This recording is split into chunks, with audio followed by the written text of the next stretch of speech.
ما نباید وی جنگ کنیم، ما نباید وی جزا دیم. مثلا فرض کنیم وی کروشگاه شکست، اگر کروشگاه شکست و ما جنگ کردیم،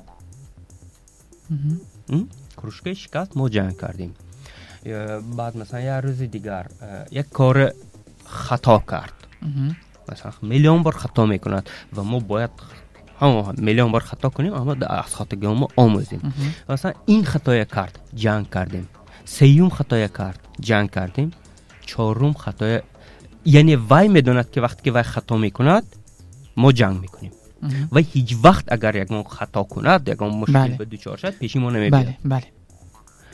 و در اینجا ما از همون خوردیش وقتی که خوب کروشگاه شکست، ما باید راهش پیدا کنیم که وای مثلا ما وای جنگ نکنیم و گوییم که خرشو تو این شکسته، اوکی بچم، اوکی خرشو، بیا صحبت کنیم که چون این شکست.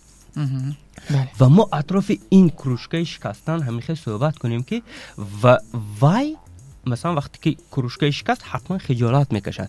بعد این صحبت ما در وای این خجالتی باید گم شود. وای دیگر خجالت نکشد که وای کروشگاه شکست، وای خورسان شود که مثلا وای اندم خیلی پدرش هست یا مادرش هست که اگر وای یکم پرابلمی کرده ماند، اینها کمک میکنند که وای چی میشد، از همین احساس گناه خلاص میشد.